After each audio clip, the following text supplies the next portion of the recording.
They say revenge is a dish best served cold. I served mine ice cold, with a side of bankruptcy papers and a corporate takeover that made front-page news. My name is Jessica Martinez, and this is how I destroyed the man who threw away 8 years of marriage for a promotion. I'd love to know which corner of the globe you're watching from, and if this story speaks to you, make sure to subscribe. Tomorrow's video is one you absolutely can't miss.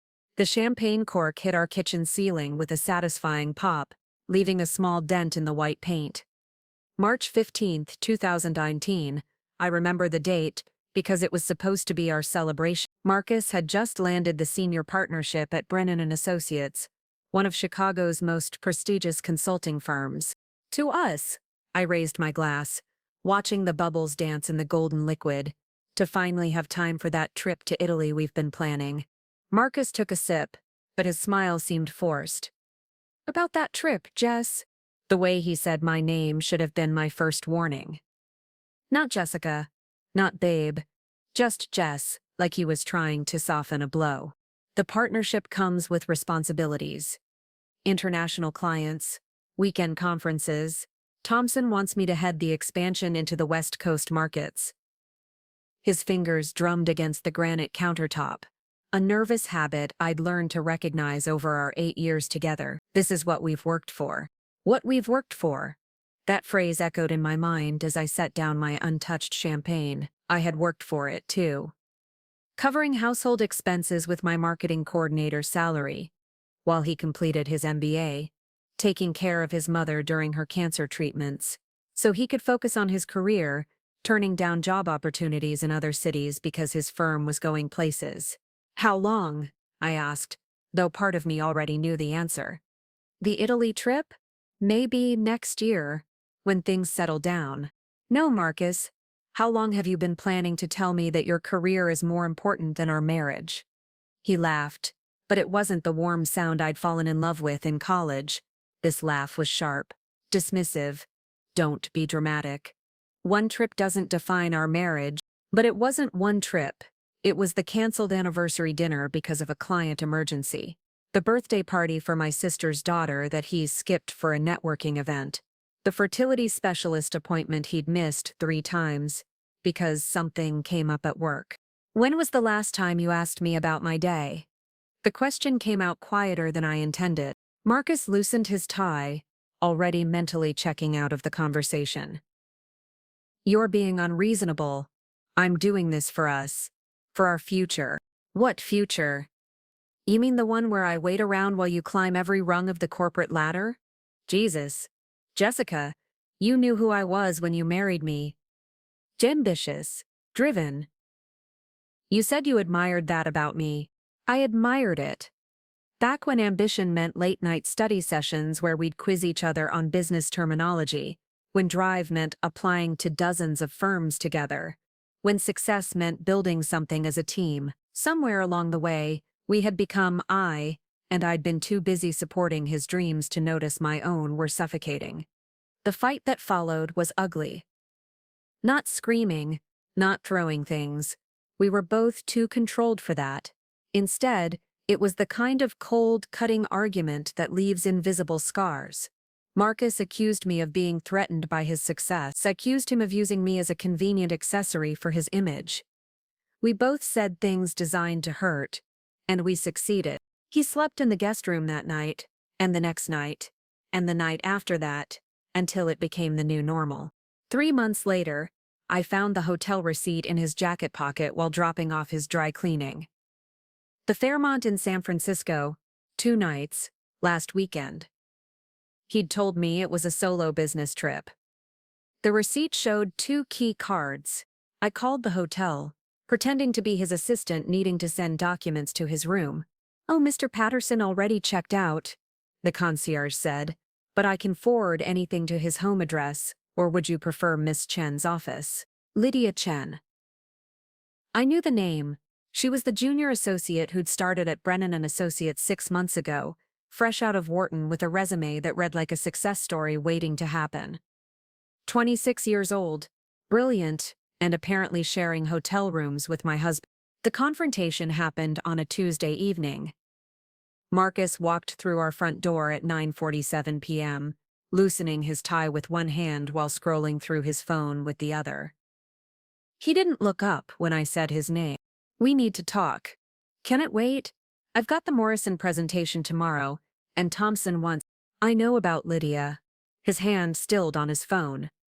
For the first time in months, I had his complete attention. "Jess, it's not what you think. Hotel receipts don't lie, Marcus. Neither do credit card statements." I'd spent the afternoon going through our finances, piecing together a pattern of expensive dinners, weekend trips, and charges to jewelry stores I'd never seen the results of. He sat down heavily on our leather couch, the one we'd picked out together 3 years ago when we thought we were building a life. "It just happened. For how long? Does it matter?" "It matters to me." He ran his hands through his hair, messing up the perfectly styled look he maintained for clients. 4 months, maybe 5. 5 months. While I was planning our anniversary trip to the vineyard where he'd proposed, he was planning a future with someone else. "Do you love her?" The pause before his answer told me everything I needed to know, but he said it anyway. "Yes." That single word shattered the last piece of hope I'd been clinging to. Not the affair itself, somehow I'd prepared myself for that possibility, but the love. Affairs could be mistakes, moments of weakness, midlife crises that burned out quickly. Love was different. Love was a choice. I want a divorce. Marcus looked almost relieved. "Jessica, we can work this out. Maybe some counseling." "No." My voice was steadier than I felt. "I want you out of this house by Friday. We'll figure out the rest through lawyers. Be reasonable. This is my house too. I will pay the mortgage." "Our house." "We both pay the mortgage." It was a lie. His promotion 2 years ago had made his salary triple mine, and gradually he'd taken over more of the major expenses. But my name was still on the deed. "You made your choice. Live with it." The next 3 days were a masterclass in passive-aggressive warfare. Marcus moved through the house like a ghost, packing his belongings with methodical precision, while making cutting remarks about my emotional overreaction and inability to see the bigger picture. On Thursday night, he made one last attempt at negotiation. "You're throwing away 8 years over a mistake.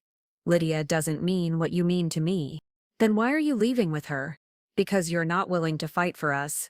The audacity of that statement left me speechless. I wasn't willing to fight. I'd spent years fighting for his attention, fighting for our relationship, fighting to maintain my own identity while supporting his ambitions. I was tired of being the only one in the ring. Friday morning, I watched from our bedroom window as Marcus loaded his BMW with suitcases and boxes. Lydia sat in the passenger seat, wearing designer sunglasses and scrolling through her phone. She was beautiful in that effortless way that comes with youth and unlimited budget. Everything I used to be, before 8 years of marriage, wore me down into someone who asked permission to take a vacation. As they drove away, I felt something I hadn't experienced in years: freedom. Terrifying, overwhelming, but undeniably liberating freedom. The divorce proceedings were swift and brutal. Marcus had hired Thompson's brother-in-law, a shark in an Armani suit who specialized in protecting high-earning executives from gold-digging ex-wives. I couldn't afford that level of legal firepower on my marketing coordinator's salary, so I represented myself with help from a family friend who practiced family law. In the end, I walked away with half the house equity, half our savings, and full custody of our financial responsibilities. Marcus got to keep his 401k, his partnership track, and his new girlfriend. On paper, it looked like we'd split things fairly. In reality, he'd traded up while I'd been left to rebuild from scratch. The day the divorce was finalized, October 12, 2019, I sat in my lawyer's office signing papers that dissolved 8 years of my life. My maiden name, Jessica Martinez, looked foreign on the documents after years of being Mrs. Patterson. "What now?" asked David, my lawyer friend. As we left the courthouse, I looked up at the Chicago skyline where Marcus was probably celebrating his freedom in a conference room 40 floors above the street. Now I figure out who I am when I'm not trying to be the perfect corporate wife. That night, I did something I hadn't done in years. I opened my laptop and created a new document. At the top, I typed Business Plan, Martinez Consulting. A lot of love and effort went into bringing this story to life. If you're enjoying it, we'd be so grateful if you'd subscribe to our channel. Now back to where we left off. For the first time since Marcus had walked out, I smiled. The first client meeting for Martinez Consulting took place at a Starbucks on State Street. December 2019, 2 months after the divorce was finalized, and I was still figuring out the difference between confidence and desperation. Sarah Williams owned 3 small restaurants in Lincoln Park and needed help with digital marketing strategies. She'd found me through a LinkedIn post I'd made about authentic brand storytelling, one of the few areas where my marketing coordinator experience actually translated into valuable expertise. I can't afford the big agencies, Sarah admitted, stirring her latte nervously. They want $20,000 just for a consultation. That's because they're selling you overhead and office space in the loop, I replied, pulling out a portfolio I'd assembled from personal projects and volunteer work. I'm selling you the results. The contract was for $8,000 over 3 months. Not life-changing money, but enough to cover my mortgage payment and buy some confidence. More importantly, Sarah's restaurants saw a 40% increase in weekend reservations within 6 weeks of implementing my social media strategy. Word spread the way it does in Chicago's tight-knit small business community. Sarah recommended me to her supplier, who connected me with a boutique hotel owner, who introduced me to a tech startup looking for market positioning advice. By March 2020, I had 6 active clients and a waiting list. Then COVID hit, and everything changed. While established consulting firms were laying off associates and cutting services, I pivoted faster than a dancer avoiding a collision. Small businesses needed survival strategies, not corporate restructuring. They needed someone who understood their world, because I was living in it too. Making every dollar count, adapting on the fly, building something from nothing. I spent lockdown months working 18-hour days from my kitchen table, developing crisis management plans, emergency marketing campaigns, and digital transformation strategies for clients who couldn't afford to fail. The boutique hotel pivoted to long-term stays for essential workers. The tech startup shifted to remote collaboration tools just as demand exploded. Sarah's restaurants became ghost kitchens before anyone knew that term. By Christmas 2020, Martinez Consulting had 12 employees working remotely and annual revenue approaching $500,000. We specialized in something the big firms couldn't replicate: agility without arrogance. Meanwhile, Marcus was struggling. Not financially, Brennan and Associates was too established to collapse, but professionally, the West Coast expansion he'd been leading stalled when travel restrictions hit. Corporate clients started questioning the value of expensive strategy sessions that could have been emails. The partnership he'd sacrificed his marriage for became a liability when the firm needed to cut costs. I learned this through Kelly, my former college roommate who worked in HR at a competing firm. She'd call with updates like she was reporting sports scores, clearly enjoying the irony of my success coinciding with his struggles. He's still with the young associate, Kelly mentioned during one of our monthly catch-up calls, but word is she's getting frustrated. Apparently, she thought dating a senior partner came with more glamour and less actual work. I felt nothing.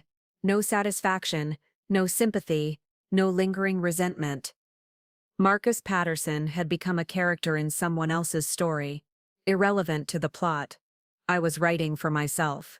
The breakthrough came in February 2021 when Rebecca Torres, CEO of Northwest Industries, called my office directly. Northwestern was a mid-sized manufacturing conglomerate looking to modernize their approach to client relations and digital integration. We've worked with Brennan and Associates for 3 years, Rebecca explained during our initial call. Lots of impressive presentations, minimal practical results.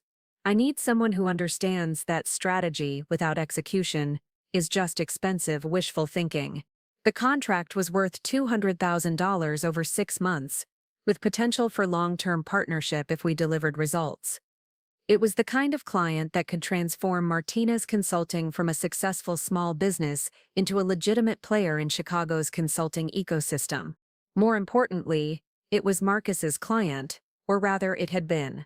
The project was complex, streamlining Northwestern's supply chain management while implementing new customer relationship protocols across 17 locations in 5 states. It required understanding both big-picture strategy and ground-level operations, something most corporate consultants struggled with because they'd never worked anywhere except conference rooms. But I had.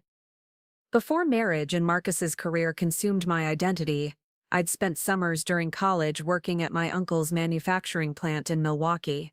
I understood the disconnect between corporate mandates and factory floor reality. I knew why efficiency reports often ignored the human elements that made systems actually function. My team spent the first month embedded at Northwestern's facilities, working alongside floor managers and shift supervisors instead of just interviewing executives. We mapped actual workflows rather than idealized organizational charts. We identified bottlenecks that existed because of personality conflicts, communication gaps, and resource limitations that never appeared in corporate assessments. The solutions we developed were practical, scalable, and surprisingly simple. Instead of expensive new software systems, we restructured communication protocols. Instead of eliminating redundancies, we clarified responsibilities. Instead of standardizing processes across all locations, we created flexible frameworks that allowed local adaptation. Implementation began in April, and results were immediate.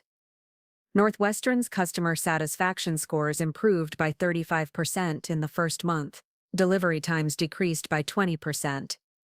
Most importantly, employee engagement surveys showed significant improvement in job satisfaction and workplace communication. Rebecca called me personally after reviewing the quarterly reports. "I don't know what magic you worked, but our Pittsburgh facility just had its most profitable quarter in 3 years. Whatever you're doing, I want it replicated across all our operations." The expanded contract was worth $1.2 million annually. Northwestern became my anchor client, providing the foundation for Martinez Consulting to compete with established firms for major corporate accounts. By summer 2021, we'd moved into proper office space in River North, hired 15 full-time consultants, and established partnerships with specialized firms in IT, legal, and financial services. What started as a desperation business plan had become a legitimate threat to the corporate consulting establishment. The first time I saw Marcus after the divorce was at the Chicago Business Association's annual networking gala in September 2021. He was standing near the bar, looking older than his 34 years, talking to potential clients with the practiced charm I remembered from our marriage. He didn't see me initially. I was across the room, accepting congratulations from other business owners who'd followed my company's rapid growth. Martinez Consulting had just been featured in Crain's Chicago Business as one of the city's rising stars in professional services. When our eyes finally met across the crowded ballroom, his expression shifted from surprise to something that looked almost like fear. He excused himself from his conversation and approached my table with careful steps, like someone walking toward an unexploded bomb. "Jessica, you look," he paused, searching for words. "You look successful." "I am successful. No point in false modesty or playing catch-up." We were past that. "I heard about Northwestern Industries." That was our client," was being the operative phrase. I sipped my wine, watching him process the implication. Rebecca Torres mentioned they weren't satisfied with Brennan's results-to-cost ratio. Marcus's jaw tightened. 2 years of relationship building, and they switch firms because of one bad quarter. Or they switch because another firm proved they could deliver what you couldn't. I stood, smoothing my dress.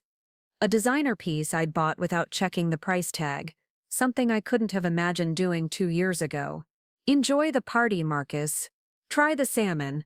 It's excellent." As I walked away, I heard him call my name, but I didn't turn around. There was nothing left to discuss. The conversation I'd been imagining for 2 years, the moment when I proved his mistake, had lasted less than 3 minutes and felt completely anticlimactic. The real victory wasn't seeing him diminished.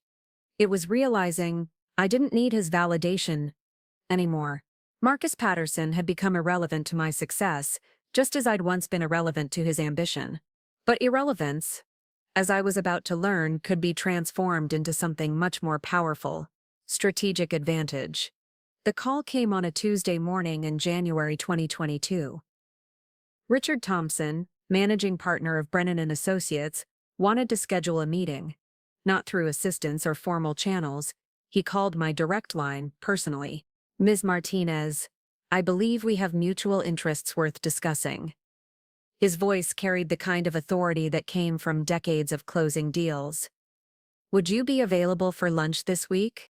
Thompson had been Marcus's mentor, the man who'd promised him partnership in exchange for total dedication. The same man who'd encouraged Marcus to prioritize career advancement over personal relationships. Hearing from him directly meant something significant was happening at Brennan and Associates. We met at Gibson's, the kind of power lunch spot where Chicago's business elite made deals that shaped the city's economy. Thompson arrived 10 minutes early, already nursing a scotch and scanning his phone with the intensity of a man fighting multiple fires.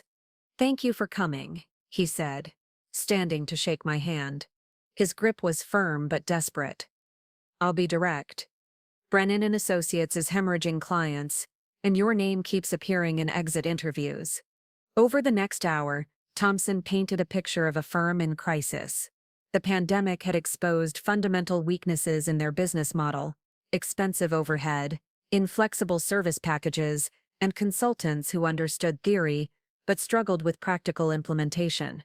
They'd lost 8 major clients in 6 months, including 3 that had specifically cited Martinez Consulting as their replacement firm.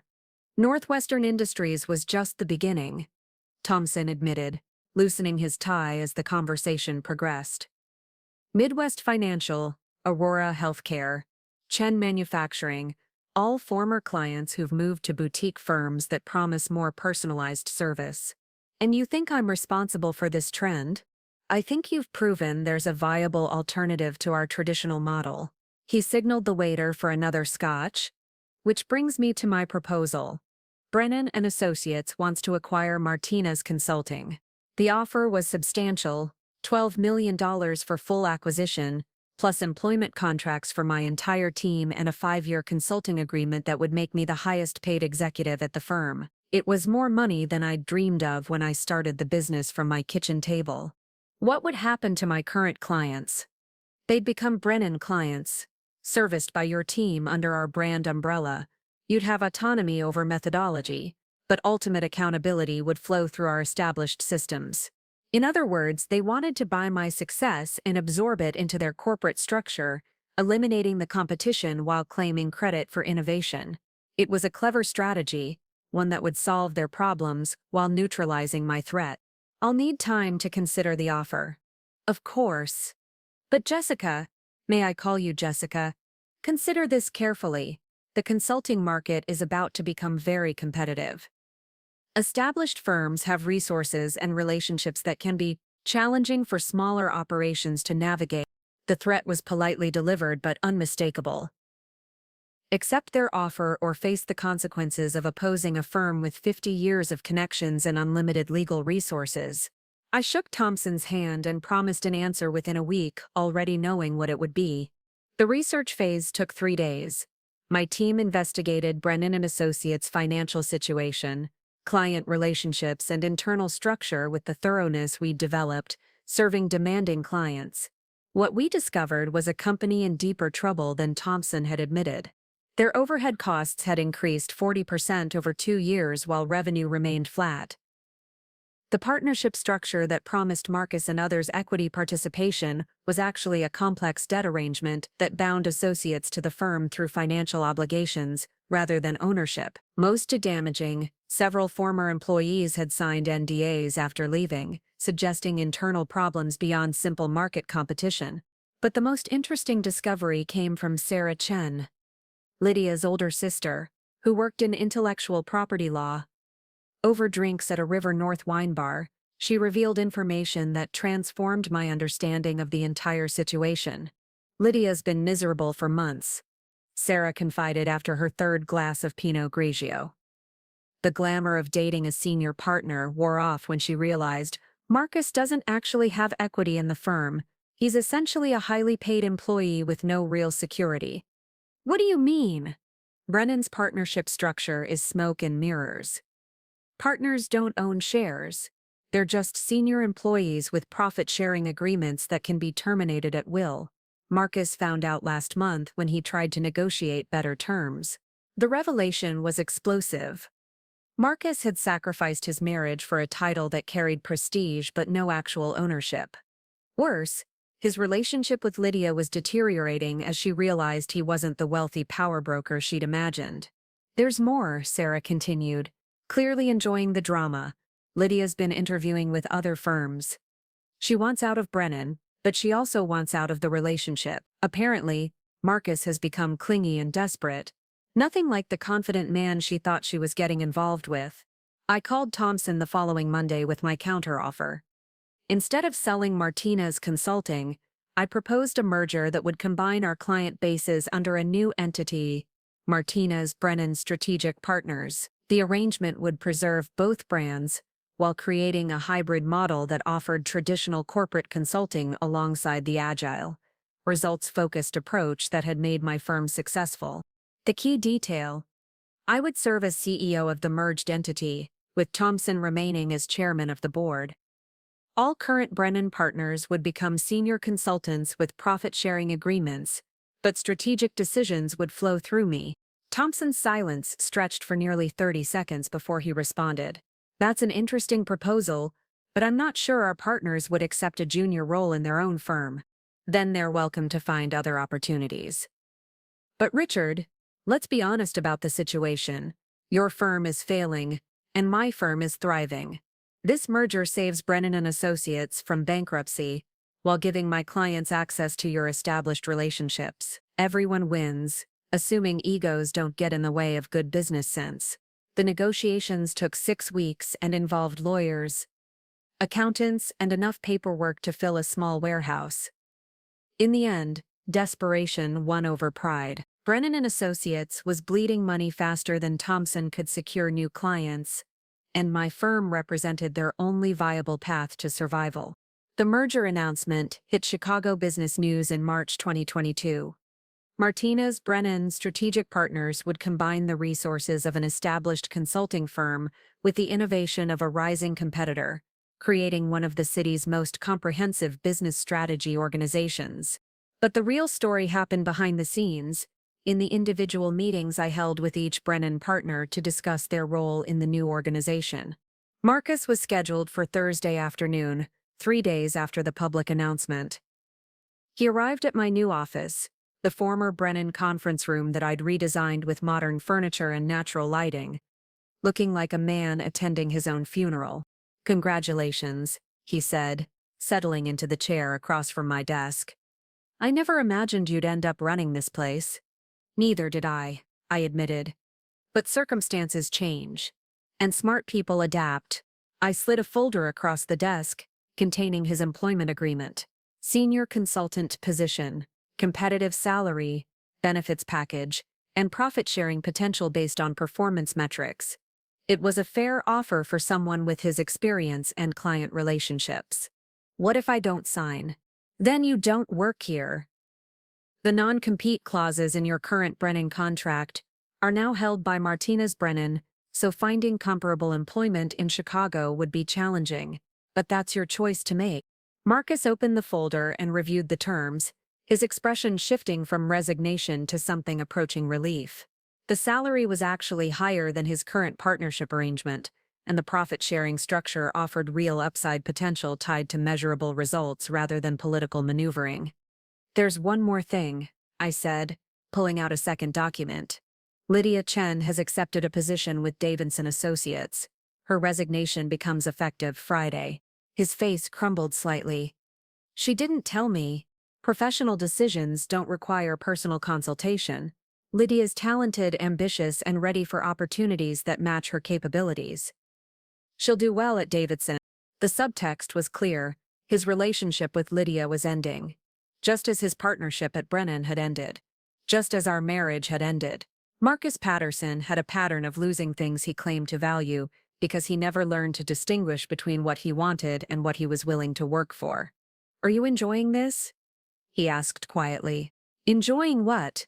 running a successful business, working with talented professionals, making strategic decisions that benefit my clients and employees? I leaned back in my chair, considering the question seriously. Yes, Marcus, I am enjoying this. Not because you're here signing employment paperwork, but because I'm finally doing work that matters to me. He signed the documents without further discussion and shook my hand before leaving. There was no drama, no emotional breakdown, no moment of recognition where he acknowledged the magnitude of his mistakes. Just a middle-aged man accepting the consequences of choices he'd made when he thought he was untouchable. 6 months later, Marcus had settled into his role as a senior consultant, specializing in financial services clients. He was competent, professional, and completely unremarkable, exactly the kind of employee who does solid work without causing problems or inspiring excellence. Lydia married a partner at Davidson Associates the following spring. I sent a congratulations card to their office, genuinely happy for her success. And Thompson? He retired to Scottsdale with a generous severance package and the satisfaction of knowing he'd saved his firm's legacy, even if he'd lost control of its future. As for me, I kept the framed photograph of that Starbucks meeting with Sarah Williams on my office wall. Not as a reminder of humble beginnings, but as proof that the best revenge isn't destroying someone who wronged you. The best revenge is building something so successful that their betrayal becomes irrelevant to your happiness. Martinez Brennan Strategic Partners now employs over 200 consultants across 6 cities, with annual revenue approaching $50 million. We're not just competing with traditional consulting firms, we're redefining what strategic partnership means in modern business. And every morning when I arrive at the office, I remember that this empire began with a simple decision to stop waiting for someone else to value my worth and start building something that proved it instead. That's how you serve revenge. Ice cold, not with destruction, but with success so complete that your former life looks like someone else's cautionary tale. The aftermath unfolded over the following months with the precision of a chess master executing endgame strategy. Within 90 days of the merger, 3 more traditional consulting firms in Chicago approached us about partnerships or acquisitions. The industry had taken notice that small, agile operations were outperforming legacy corporations, and everyone wanted to understand the formula. I established the Martinez Institute for Strategic Innovation, a training program that taught traditional consultants how to blend corporate resources with entrepreneurial thinking. The irony wasn't lost on me. I was now being paid to teach Marcus's former colleagues the skills I'd developed while rebuilding my life from the ashes of our marriage. The first graduating class included 12 senior consultants from major firms across the Midwest. They spent 6 weeks learning practical implementation strategies, client relationship management without corporate bureaucracy, and how to deliver results instead of impressive presentations. The program generated $2 million in revenue during its pilot year and established Martinez Brennan as an industry thought leader. But success brought unexpected challenges. The consulting world is surprisingly small, and my rapid ascension hadn't gone unnoticed by competitors who viewed my methods as threatening to established norms. Davidson Associates, where Lydia now worked as a junior partner, began actively poaching my clients with promises of traditional discretion and proven methodologies. The corporate warfare escalated when James Morrison, CEO of Morrison Manufacturing and one of our largest clients, received a detailed proposal from Davidson Associates that contained confidential information about his company's strategic plans. Information that could only have come from someone with inside access to our client files. The investigation revealed that Bradley Walsh, one of the former Brennan partners who'd initially resisted the merger, had been feeding information to competitors in exchange for a promised position at Davidson. The betrayal went deeper than simple corporate espionage. Walsh had been systematically undermining client relationships for months, hoping to damage my reputation and force a leadership change that would restore traditional management. Confronting corporate sabotage required a different skill set than building client relationships or managing business growth.